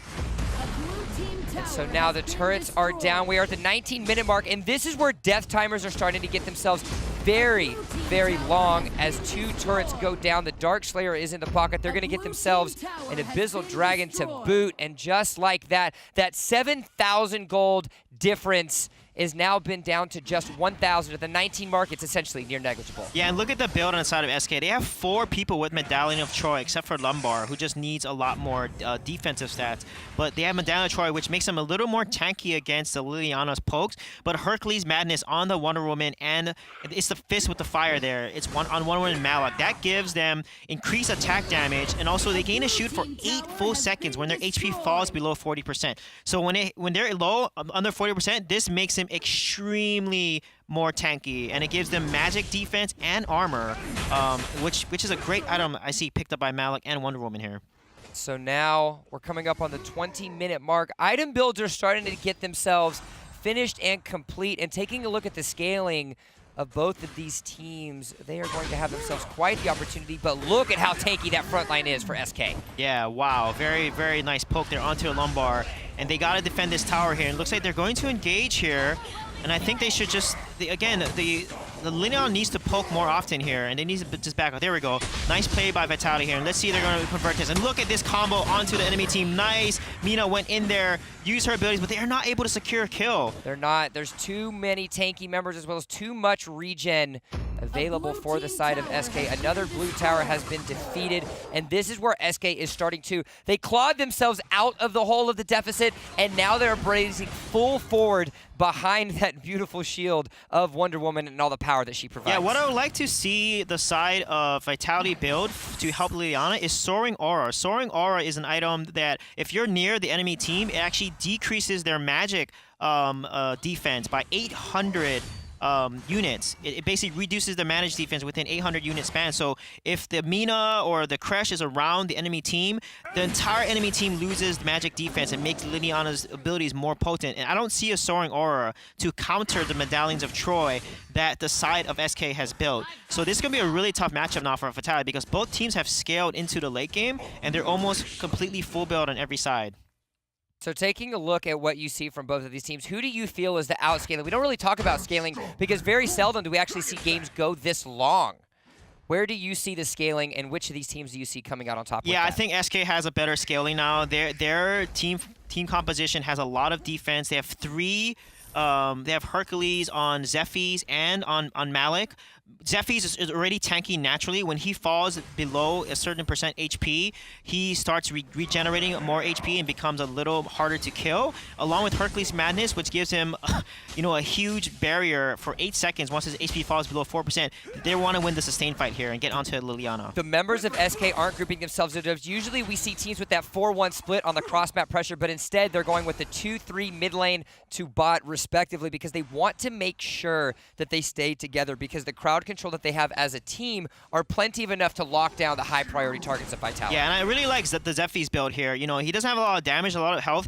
Every 3% of HP that he loses, it grants him 1% in damage reduction. This is what makes Zephyrs so hard to kill. And if he can stick onto the Liliana and not die before he can kill her, then SK is going to win a lot of these fights here. Well, we are at the 22:45 mark. A much longer game than I think we were anticipating from both of these teams, and it's all because of SK Gaming and the resilience that they had. They weathered the storm of Vitality. But you have to think about it from the other side of Vitality. They weren't able to finish the game and have allowed SK to scale themselves up and to catch up in gold. Yeah, exactly. Vitality needed. They were winning the early game. They were ahead, 3,000 gold. They needed to push down objectives here. They're actually pretty even on objectives. They actually have one tower ahead of the side of SK. But this is looking really tough because SK is playing more. They're posturing more aggressively here, and Vitality is playing more passively. So what each team needs to do is they need to basically poke. Liliana needs to poke and force an awkward engage from the side of SK, and then once they get them low, just rush the Darkslayer once it's up. And that's what they need to do. Whoever wins the Darkslayer or wins the next team fight is going to win the game, most likely. They're continuously pushing up these waves, forcing the members of Vitality to stay in, starving them of those jungle resources as well. As we see every single member outside of Azure above that 10K gold mark as we're rounding up on 24 minutes. The starving of Vitality has been extremely important for SK because the members of Vitality haven't been able to completely finish that last mark. Yeah, for sure. Ryomo actually sold his boots here, so that he's going to play around the Liliana. Yep, they just need to keep poking here. Liliana they have more range. I don't know why Vitality's playing more scared. They just need to protect her and let her poke down the enemy team on SK and then force a fight here. Because if they keep this up, it's going to allow SK, like SK has the map control. They're going to rush the Darkslayer and then most likely end this game here. The Darkslayer being extremely important on the next mark, and it looks like Vitality wants to get themselves a little. Poseidon's going to find himself caught between. By Azure. And this is where things are going to start to get themselves crazy. Poseidon's able to get himself healed up enough. Sudaro on that front line. That's going to be a very powerful crash in. He's going to try to get himself a multiple knockup. Azure is on the back line. He's going to go down to Vex. And this is where SK finally turns himself around. They struggled, they fought, they clawed, and it's now them with the victory. They're going to secure themselves multiple kills. They're going to get themselves fought, and it looks like they might win the game. Yeah, it looks like it's going to be the game here. They get 2 kills. That's enough. With Zeffy's down, they're probably not going to push. Oh, they give another death over. Uh-oh. But he has Ancestral Glory. Yeah, the throws are coming out here, and wow, Hello, now they team? can't get Darkslayer. They should have went for Darkslayer here. Now it's even again because it's not enough damage here for them to take Darkslayer. It was a 2 for 2. Azure barely coming out alive. That was the choke point that they wanted, but SK get themselves caught between a rock, a hard place, and a very angry Vitality team. Yeah, I really like Moon to use Fox Form more often in these fights. Like, the team is getting low. They're CCing constantly. Like, jump in there with Fox Form. Use your Reiki shot. Your Reiki shot has 200% AP, 2.0 AP ability power scaling AD damage. So she needs to use the Fox Form often because that's where the burst and the damage is coming from. And that's what's going to basically able to secure some kills here. But instead, she's just poking in human form and letting her team engage. And her cooldown is not that fast. It's short, like 4 seconds, but then it's not enough damage output to really secure a lot of these kills. Well, SK gets himself a little bit of a trip up. 2 members going down, being caught out, but all the while they still find themselves in the lead, about 1.7k gold. 26 minutes into the game, a much longer game than what we were usually anticipating, but with both teams at full build, the name of the game is team fights, as both Vitality and SK the next winner. And let's talk a little bit about Poseidon, not a member that we talked a lot about coming into this game, but he's sitting at 7-2-9 on that L'Oreal. Yeah, the L'Oreal late game is such a beast, and his build, I love his build. Ancestral Glory means he's going to be revived. He has the Hekates, which gives him a lot of ability power amp, 30% more ability power, along with a decent pierce. And then you have the Medallion of Troy to protect against the Liliana, which is interesting because I feel like more damage would be a little better on her because the way L'Oreal plays is she basically jumps in and delete. Yeah, so we'll see. We'll see what's going to happen. They're playing a little passive because no one wants to make a mistake. And this is, I guess, an EU more of a perspective here because EU is a little passive with how they play. So one mistake here from either side of the team will probably end the game. So let's see what's going to result here. And so this is where we talked about, you said it's either a team fight or the Dark Slayer. You've got 3 members down, and with the late game damage, it is going to be SK securing themselves at Dark Slayer, and this is where Vitality is going to have to pull themselves a last stand if they want to win. Exactly, and SK is the more aggressive one. They're more decisive, and because of the Dark Slayer, they now need to focus the towers. So what they need to do here is get the tower down and then fight, because if they leave the tower up doing damage to them, it's going to really put them in an awkward position, and they need to push all 3 waves, and that's why Zeffy is going to the bottom wave here. They need to make all 3 waves crash into all 3 towers and then start taking 1 tower at a time. It's going to have to be all on the patience of SK, but more importantly, it's going to have to be on the trip up of Vitality. If they can keep Moon alive and they can allow that Liliana poke, they're going to find themselves in a little bit more advantageous position, but SK has done a fantastic job at getting to the backline and ensuring that he is out of the fight and has essentially no impact. Yeah, and Moon needs to poke a lot more here. And there's their engage here. Are they going to focus the tower here? No, SK is getting focused. Even with the Dark Slayer buff, it's not enough damage now to delete anyone. SK's health bars are going right down. The health bars are going down. The tanky Moon is able to get all the damage onto the back line. They're going to have just enough regen, but it's not going to be enough. It's going to be knockup after knockup. Poseidon's going to end up going down, but he's going to have that Astral Void to get himself back up on the mark. 7 down to 25% HP. Poseidon's going to take out Ika, and this is where SK potentially can turn it off and around. Sudaro barely alive. He's down to 5% HP. Going to jump around and have just enough of a shield to help him out. Redemptions go down. He's going to get the revive. Yes, he's going to get it, and that's going to be 7 taking out Azure as well. And the prolonged team fight happens. Sudaro's going to come himself down up, and oh no! Yeah, this is what Ancestral Glory, guys. Look at their items here. They all have Ancestral Glory, so as soon as they kill, they come back in the game and revive. And that's where the team needs to focus and wait for the revive to come and then kill them. 30 minutes into the game, Not too sure that's where you wanted to be. That's going to be a 50-second death timer, which, believe it or not, 50 seconds is a long time. And if they're able to take out Poseidon as well, this could be Vitality ending it. Oh, L'Oreal, she jumped out of the ultimate there. Her smite, the ultimate's smite, and she should have used that Judgment Circle to stay in there and then bait the Roma to try to fight her in her ultimate. Because she jumped out of the ultimate, she's not as strong and her abilities don't come off cooldown as quickly, and that was not a good fight there for SK. 35 seconds on Poseidon. Remember, we are into the late game. It's going to be 55-second death timers. Yeah, they can end. They can end with this because look at the timers. It's 26, 25 seconds. They have enough time to push the wave here, get some more kills, and hopefully end the game. So let's see what they decide. They're going to get themselves a little bit of a split push. You got themselves on the top side of the map. Remember, high ground turret was taken much earlier in the match. You're down to 30% HP. Here is where the members of Vitality can potentially end themselves the game. 5 seconds left on Poseidon, so we have to make sure that we worry about it. It looks like they're just going to ignore all the members. They want to go for the core. They do not care. Look at the damage that's coming out. Everyone's focusing tower right now, but can they pull it off? No, they can't. And this is such a heartbreaking loss for Vitality here. They tried ignoring. Wow. They tried ignoring the members of Vitality, but it didn't matter. The 4v5, it wasn't enough because, like we mentioned, there's too much crowd control, and SK, it looks like they are going to be able to get themselves a final push. Yeah, and look at the team here. Oh no! The minions! Oh, the minions! The minions!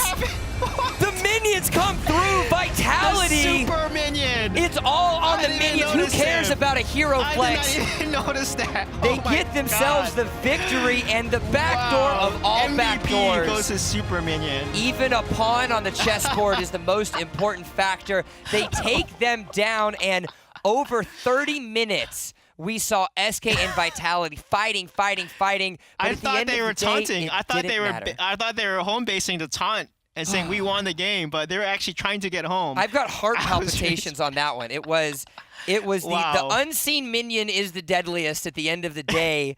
And there is a lot to talk about in that matchup. I'm still laughing. That was hilarious. I'm speechless. Vitality pulls through by literally a hairline.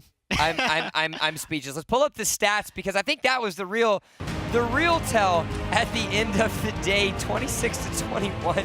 Yeah, you can see, I don't like Liliana's build here. I feel like he could have went for, I mean, Holies, there's a lot of poke, but Tomb of the Reaper is to counter the L'Oreal because it basically has Soul Prison, which reduces your HP generation by 50%, which I don't think was really needed. I think more damage would have been better, but you can see there's enough damage on the side of Vitality to really secure these kills, and SK just basically out-sustained with the amount of damage, because Hercules, you build stacks and more attack damage over time. And look at the damage to heroes coming out of Vitality, 33.9, 30% from both of their carries. And, you know, that's exactly what they were wanting. Redemption and Moon were extremely important for the success of Vitality. Yeah, look at Moon's damage, though. He should have the most damage by far, but he's 30% damage to heroes compared to a Redemption who had more damage using Roma, and Roma doesn't have as much AoE damage as a Liliana does. So it's very interesting to see that, you know, the damage output from Moon was just a little lacking here.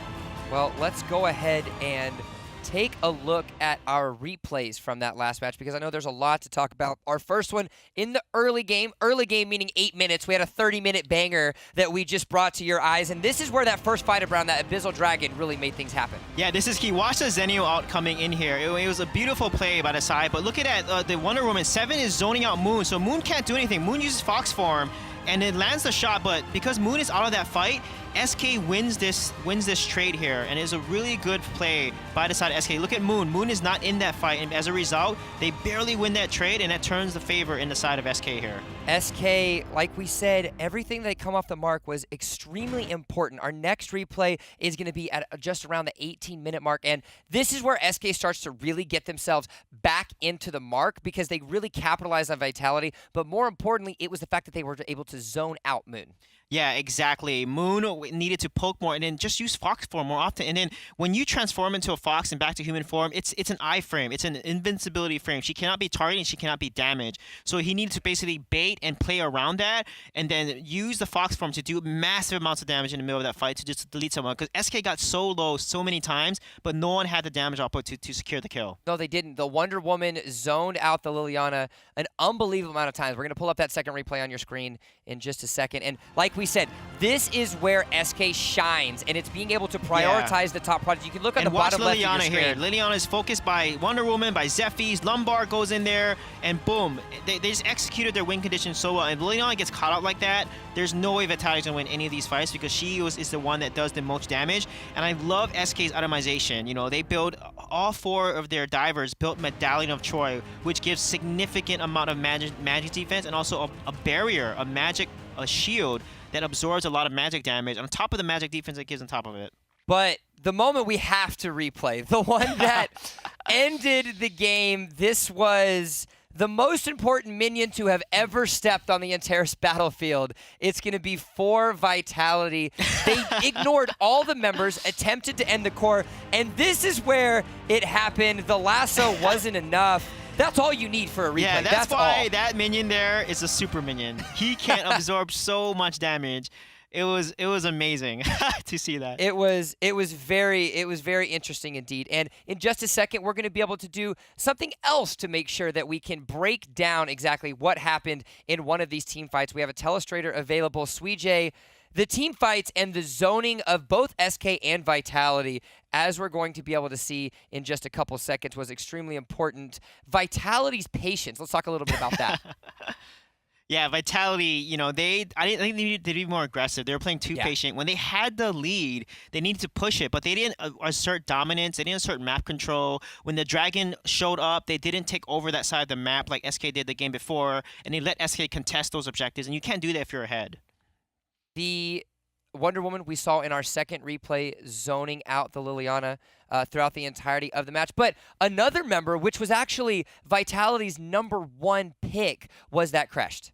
Yeah, exactly. And that Crush played a huge role with some ultimates and the slow and the Metamorphosis. He would jump on the hero, then everyone would focus whoever Crush was on. Because once he's a Metamorphosis, guys, he reduces the enemies around him. Every time he uses any of his abilities, he reduces the movement speed by 50% for 2 seconds. So that's a ton of CC. That's why when Crush ultimates, you want to get the heck away from him, because if you're next to him, you're going to be able to move. Now, the sides are going to be swapped for game #3. SK gets themselves back on the blue side. You've got Vitality going up on the red. Does that Crush become a factor into the ban phase, potentially? I think the Crush wasn't a big issue. I think the way they fought, they weren't used to fighting around a Crush, so they need to think twice, because Crush is not played that often in the meta, and because of the 6-man, he's coming out. So that's something that I think SK needs to definitely pay attention to, because Vitality seems to be performing very well when they get a Crush. The team fights, there were plenty.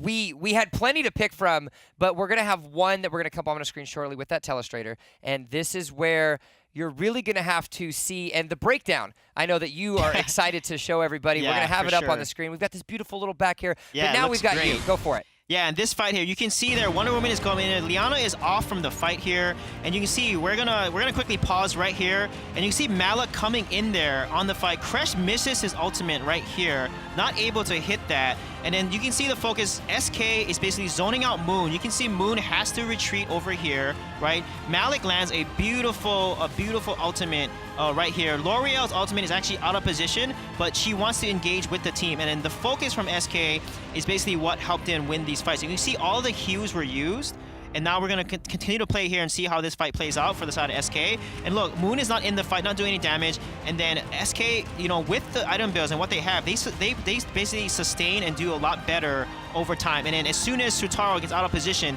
they all focus on the Crash, and that turns a fight for them right here. Moon had to walk all the way around the Spirit Sentinel before he could even think about getting back on the mark, and it was that resilience and the re-engage disengage that SK had that was able to provide them off, and just like that it was. And one thing Moon could have done, he could have went in there. When he transforms, he does so much damage. Can he use both abilities on Fox form to do a ton of damage, because in Fox form, he leaps at the enemy and starts clawing everyone and does a ton of damage. So I felt like Moon could have turned that fight around by just going in there when his team needed him to. All right, game #3. We had a short game 1. We had a long game 2. Maybe we'll see a middle-sized game #3. What changes for the bans as we get them on your screen very shortly? Yeah, I think Liliana is not a threat. SK doesn't have to worry about Liliana. They cannot ban it and just give it over to the side of Vitality based on how Moon was playing it. But I think Crash may be one hero they may want to take away based on how well Vitality was able to play with it looks like they keep them. Obviously, you've got the Violet still consistent. Liliana, Superman, and Teamy coming out of Vitality. They don't want to put either one of those heroes back back into the hands of SK. Yeah, Lina does give a lot of early game aggression because of her poke ability. So that means, with team being off the map, Malak, Zenio look really good. Lumbar, we're going to see come out again, I bet. Very strong heroes, and they're going to contest over Wonder Woman and Ryoma. Wonder Woman and Ryoma have been picked in all these games so far. So let's see who gets the Wonder Woman and who's going to be able to leverage her side lane power to put pressure on the enemy team. All right, channel your inner psychic. Pick one for SK. They're going to be on the blue side. Who do they go for? Yeah, so SK on blue side, they're picking first. Yes. I think their first pick is probably going to either be Lumbar or they're going to take away that Wonder Woman. Take away the Wonder Woman. You don't feel like they're going to try to swap it up on Vitality and get themselves that Crash? You don't want the Tentacle Man himself coming after you? Yeah, I don't think they play Crash, and I think they played around it okay in the late game. So let's see if it does come on the side of Vitality, or maybe they're going to change up their strategy here. Let's talk about Vex a little bit as well. He has played the same hero 2 games in a row now. Does that keep itself a consistent factor for game number 3? Yeah, I think he's comfortable on that hero. We're going to continue to see him on, I think with Ryoma, he played it. He did the most damage on the team last game on Ryoma. I think also his Zeo is very strong. So let's see if he's going to go for either Ryoma or Zeo again. Now, the interesting part is going to be the picks. Obviously, as you said, you're predicting the Lumbar coming up for number 1. What do you see for the counter pick opportunities? Is actually, you're going to get to see right here, it's going to be the first picks of the final game number 3. Malak gets picked up instead as a first pick. So that leaves Zenio, Wonder Woman, Ryoma all open, and Lumbar as well. And boom, they are taken off the map right away. And that's a very strong combo there with Lumbar and Zenio. The Ryoma is going to be hovered over by Vex. We've seen the success that he's had and the damage that he did for Vitality in the last game. They don't want to put that back into their hands. There we there's go, the Wonder Woman and Ryoma. They're both of the 2 strongest side laners, as mentioned below. That's going to put so much side lane pressure on there. And then the Tulin comes out, but L'Oreal is also available. So Tulin is such a strong mage. I'm excited to see Moon play Tulin and play it hopefully more aggressive here. It looks like that's going to be a Lubu picked up for Ika, as we've got the Thane locked in, the L'Oreal locked in as well. And let's see if the Crash comes out here, you think? I'd like to see it. I think you love seeing some good Tentacle Mans that tried it coming out. Oh, Mirage. So that means they're going to side lane the Lubu instead of jungle. And then Murad is going to be on Redemption. Lumbar will be the support, and then Moon will be mid lane. This is a very heavy damage comp. I like this a lot more. But the key is they have to let Murad get to the mid game. Murad is a little weaker in the early game. Once he turns level 4 and he unlocks his ultimate, then he's a force to be reckoned with. Looking at the composition that SK just created for themselves, obviously taking the Wonder Woman away from Vitality, how does their early game change? Because they were not successful at that aggressive maneuvering that they had in game 1. Yeah, Wonder Woman is going to probably win lane against a Zenio, for example. She does more damage in her kit. Zenio is one that has a global ultimate, though, so it gives them a lot of flexibility. So I think with the SK's draft, they have a little stronger side lane, and that's going to put a lot of pressure on Vitality. And with Murad being a little weaker, and we saw game 1, they lost with the Murad. Vitality may be struggling here in this game. Well, guys, remember, this is only the first of 4 quarterfinals that we're going to be having today. We have a lot of action in store for Europe, as well as even more action for North America later on today. And we want to know what you think at home. Take to Twitter using the hashtag Valor Series to let us know what you think. See if you can contest some of these picks that Suije is going to have, and let us know what it is that you think is going to win, as well as everything that the Valor Series here and Los Angeles, California has to offer. But we're back. Game number 3 of our first quarterfinal. SK Vitality 1-1. Winner take all. Yep, and looks like SK is not going to set up the invade this time. And look at the positioning of Vitality. They're positioning perfectly to get information to see if the invade is going to happen. The invade is not going to happen. Lubu starts the Vision Bird immediately down on the bot lane there. And then Wonder Woman right away starts the wave here. So this is an even starting matchup here. No team is taking the aggression. A little bit of patient maneuvering. The last match, it was Vitality that had to play a little bit more passive and ensure that SK wasn't going on the aggression. But now the super minion on their team was able to take game 2. And so now they're going to be 1 game away from upsetting our first big upset of the entire Valor Series, the 8th seed, now 1-1 with SK as number 1. Yeah, so for those of you wondering, Lubu took punish here, and he knew that he could get the Vision Bird first because Malik is his lane counterpart. Malik does not have punish. Malik has heal. So SK has 2 heals, and because Lubu knows that Malik can't contest jungle, Lubu is going to be able to farm the bird and Malik's little creep there constantly because he has punish. He has the jungle last hit advantage with that punish talent. Any time, any way that you can counter jungle and harass the enemy jungler, you're going to find yourself in a little bit better position, as now you're going to see a 3-man invade on the top side of the jungle. It's going to force Redemption to walk away. Going to try to get that kill. Ooh, I'm not too sure who that one went over onto, as now the Malik is going to sit.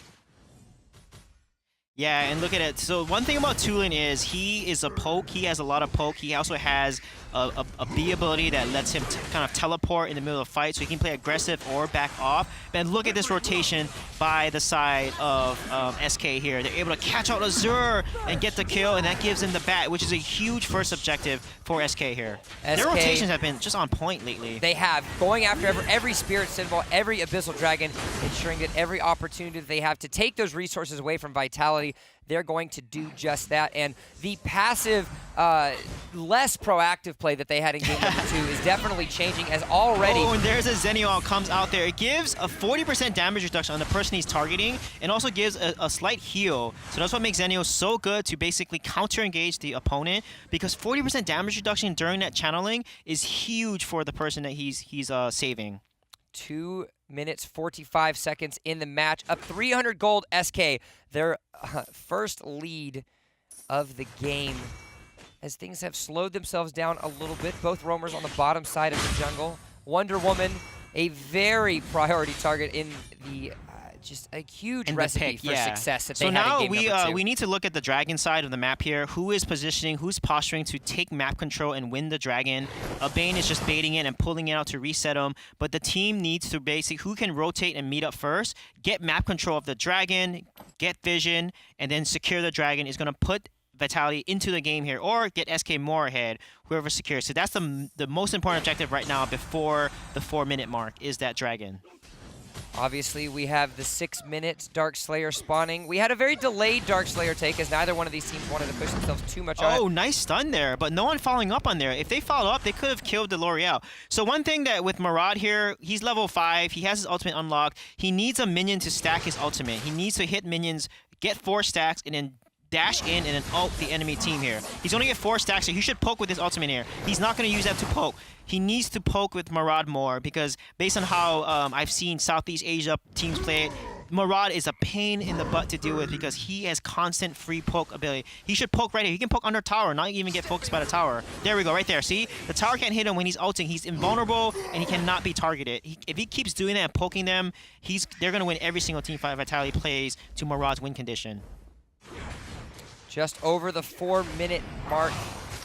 Abyssal Dragon being taken again, and no matter what happened in game number 2, you cannot disagree on the fact that SK's Abyssal Dragon timing has been great. Oh, gets it with the punish there, and this is a game of skill here. Who is able to punish there? And Vex timed that punish perfectly, because in the game, you know how much damage your punish does. You can look at the health of the Abyssal Dragon. If your punish does 1,000, Abyssal Dragon does 1,000, he can punish right there. But what pros do is Abyssal Dragons at 1,100, they actually punish and do an ability at the same time, so both damage comes out instantly at the same time, and they secure it that way. That's how you guys can outplay your opponents, by punishing and using an ability at the same time before the life of the Abyssal Dragon or any jungle objective is above your punish damage. So just pay attention to that and watch how these people do it. It's pretty amazing. 4 of the 5 members of SK Gaming are up onto the top side. It is now at the mark where the siege minions have been deployed. Lots of extra damage onto these towers, and again, a much slower mark. Vitality have done a great job at sincerely pushing themselves away from that loss that they had in game number 1. Yeah, exactly. So let's see how Murad is going to play here, because again, he needs to get his the jungle minions. Like win condition, to fight against a Murad, you clear out the jungle. You don't give him any minions for him to stack on. If he can stack on a lane and start poking them out, that's what they need to do with Murad, because he's at a huge power spike right now. He's level 8, but this is bad for Murad. If he gets caught out and he doesn't have his stacks up, he's in a really bad position. He can't do anything. He just literally observes and has to walk around. So now here is where the fights are starting. It's going to be our first skirmish of the day. But going very, very low. He's going to have to be forced to run away with that Thane, as the rest of SK is going to realize. Yeah, his ultimate's right up. He's going to ultimate right here onto the Malik. Oh, he's not going to use the ultimate. Not enough damage just yet. There we go. There it is coming out. And here's the Malik. That's going to be the benefit that Vitality was looking for, as they're going to have now 4 members coming into the middle side of the map. They want to be able to take down that first turret. Actually, they're going to ping right off. That's going to be an Abyssal Dragon available. They want that gold. They want that experience. They want to be able to get themselves as far ahead of SK as possible. Yeah, exactly. So one thing when Murad, like Liliana, he has 2 iframes, which makes him like good to actually stupid good, because if you look at his ability, his another dimension, the B ability, that circle that he releases, it slows the enemy unit in it and it decreases their armor. If they pass it, they take extra damage and an armor reduction, so that makes him even more powerful. And on top of it, his ultimate also allows him not to be targeted. So he has 2 abilities where he can use to dodge a lot of Suns and CCs if it's timed properly. This is why Murad is so highly played in a lot of the metas across the regions. And we haven't even seen Murad's full potential just yet. Wait till he gets a couple more items, is allowed to scale himself up in the mid-game, gets a couple extra points in those abilities, because that is where the true damage and the true horror of him as a hero starts to come off the mark, as now SK secures themselves another Abyssal Dragon. That's going to be 2 for the game, up about 800 this gold. is looking really good. Ryoma got level 10 before anyone else on the side of Vitality did. SK has a level lead. They should abuse this. Look at the level 9s versus the level 8s and 9s on the side of Vitality here. This is where SK now needs to force and push their advantage here. And even honestly, dive under tower. You get a 4 or 3-man rotation, and then dive under tower to kill like a Labu by himself and then secure the tower. So let's see if SK is going to do a gameplay like this to push their early lead even further. Got a little bit of a side overload from Vitality, securing themselves up on towards that top side of the map. That Sentinel wanting to be the next juicy encore on that menu, so they're going to take that down, and it looks like they're going to 4-man roam up to the top. The bird gets taken, so that's going to be a little bit of extra vision for them and knowledge of where the members of SK are lurking. Yeah, nice tower taken there by Vitality there. They're able to take 2 towers in this game, so they have an objective lead, which opens up map control. Even though SK has a slight level lead, it's now negated because of what they just did. Very nice play by Vitality there. The game is pretty even, but since Vitality has 2 towers over SK, they're ahead. Sudaro going to get very low, And just enough of a recoil. Seven's going to get himself to go down. The pull's not going to be enough. A sliver of health left remaining for Sudaro, but he's going to be forced to recoil. Regardless, that's going to be the death screen being taken for 7. Wonder Woman going to have to wait a couple minutes before she joins back onto the terrace battlefield. Yeah, that was such a nice bait by Zenio there. He did a really good job getting really low. So Taro just baited that Wonder Woman, and the team was able to engage onto her and secure the kill. But they need to convert this to an objective. Once you get a kill like this, you have to convert it into objective. Instead of pushing that top lane, Murad leaves and rotates and goes to his own jungle, which I think is a little odd, because once you get a kill in lane like that, push your advantage and try to get the kill and push down more towers. Well, you talked about diving being a potential option. It's going to be Moon picking up that kill on the carry Vex. He's going to have to go back to the grave. Poseidon trying to get himself healed up. That's just enough. He will survive.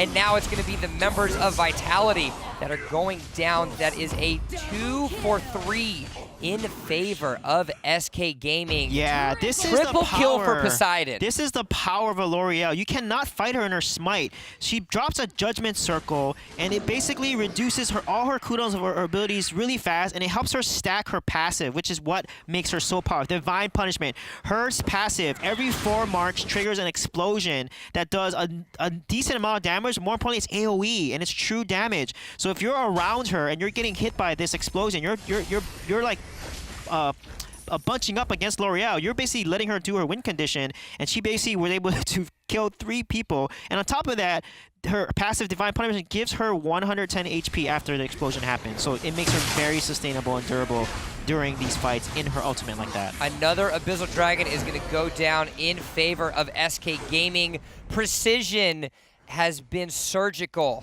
on these Abyssal Dragons, ensuring that every opportunity that they have to take it away from Vitality, they have done just that. Dark Slayer is on the menu as well, could potentially be in order for both of these teams. We're rounding up near the 11-minute mark, dead even, the closest match that we've seen out of this there's series. a few conditions to take Dark Slayer. You either want to get the map control and have vision on the enemy. If they're not close enough, you can rush it, or you kill somebody, you kill 1 or 2 people, you get the entire team low so they can't contest it. You know, there's a lot of things you can do, but a team cannot try to rush the Dark Slayer if the entire enemy team is up as well, given that both teams are so close here.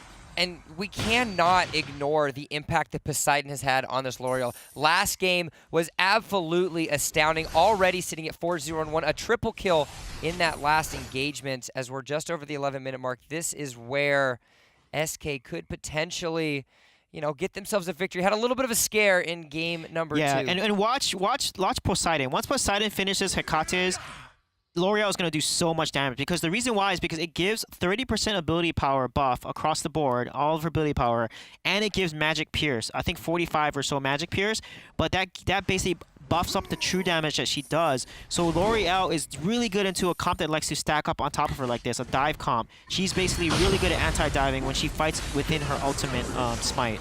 A little bit of a tankiness there for the Wonder Woman. Have the tower for the protection. Nabhan and Poseidon are going to join the fray. And here's where that L'Oreal damage is absolutely demolishing the members of Vitality. It's going to force a retreat, as now they try to go themselves back over onto the re-gauge. It is hectic all across the market. Isn't a full, it's a 5v4.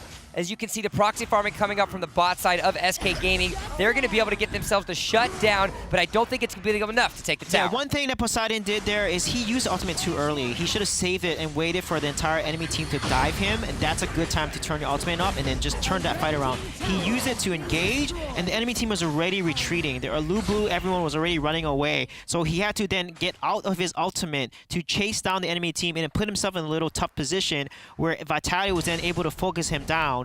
So that is really important to time and make a decision on when you want to use that ultimate or not. But it's efficiency that allowed SK to survive. Yes, a couple members went down, a couple members had a little bit of missteps, but look at how much damage they were able to do on the bottom side of the map. Tier 1 turret, as well as the Tier 2 is almost done. Pitch did a really good job at ensuring to keep himself successful. Yeah, exactly. At least they traded something, so they didn't find as much behind. But now Vitality is looking pretty good. They have a 2K, over 2K gold lead and a kill lead as well. So that puts them in a really good position, even though they were not able to get the they got 0 dragons, and now they got their first dragon, which now puts them a little even more in the lead. 4K gold lead now, looking pretty good for Vitality. 7.8 thousand gold into Redemption's Murad, something that we need to keep an eye on as he continues to get stronger into this match. 13.5 minutes into this game. Vitality up with themselves a 4,000 lead, but leads don't mean anything necessarily. We saw an 8,000 gold deficit from SK in game number 2, and they were able to claw themselves back and secure themselves a gold lead at some point. One thing that Murad needs to rush, he needs to rush Fenrir's Tooth. Fenrir's Tooth is that red sword that faces to the left. The passive does, it increases all damage dealt by 30% when the target's HP is below 50%. So Murad goes in there ult, and if you're under half HP, that item enhances and empowers all of Murad's attacks. And once he gets that item, he's a monster in the late game.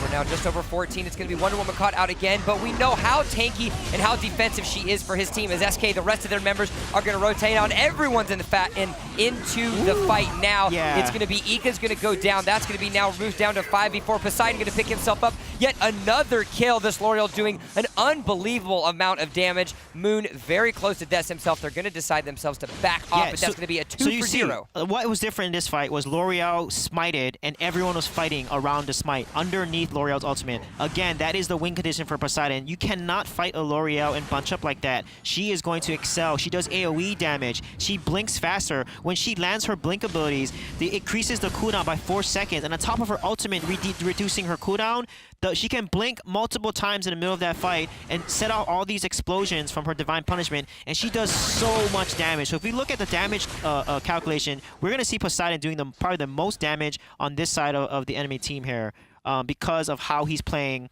L'Oreal and using the ultimate to really counter-engage against Vitality's huge dives.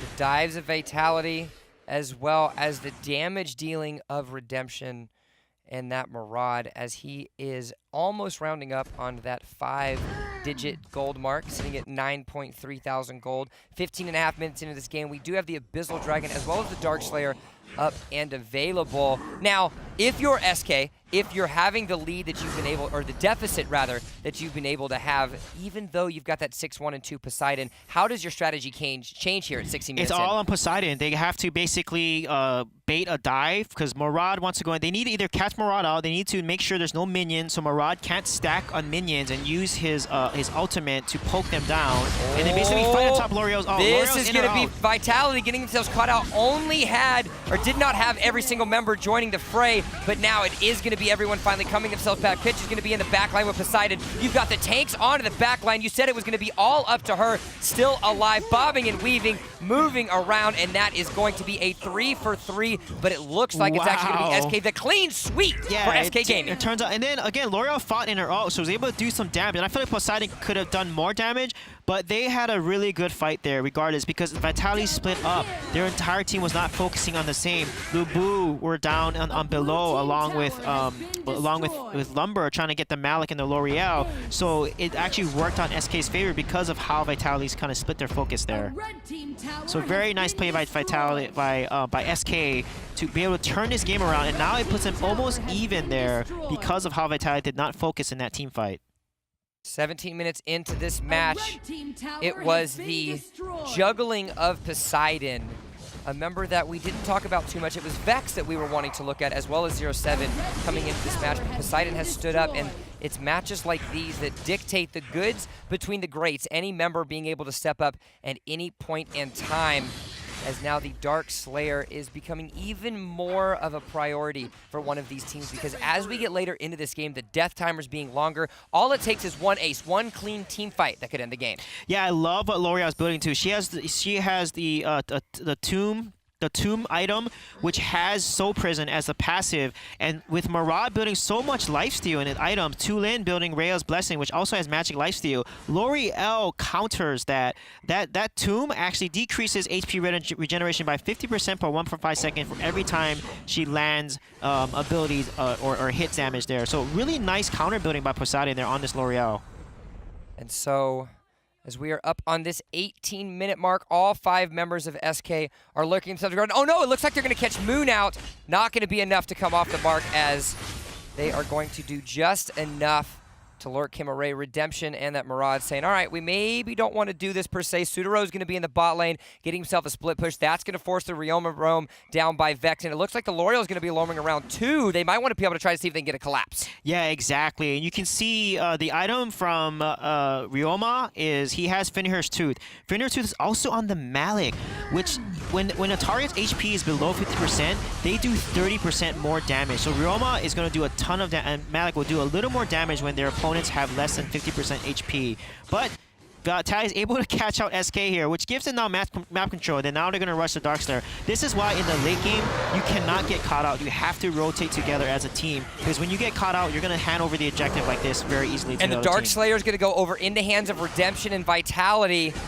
They're going to be able to have that extra regen as well as that pushing power, and this is where things are going to start to potentially turn themselves around. I say turn around. They've been up about 3,000 to 4,000 gold the entire time, but it seems as if SK is winning every single one of these fights. Tier 2 turret in the mid lane goes down immediately. The members of SK do not want to engage. Pitch is still down for another 15 seconds. Yeah, the thing is, Murad doesn't have a minion, and there's no wave, so he's basically not going to be helpful in this fight. If he goes in, he's going to get deleted, and that's exactly what happens there. He needed a minion or a wave there to stack up and then use his ultimate to poke down the enemy team, but because he rushed in there onto the tower, L'Oreal and the team just basically eliminated Murad, and he has no defense. Murad doesn't need defense. You have to play very sneaky with him, like an assassin and a ninja from far away, and because the minions were killed, he did not have his win condition up.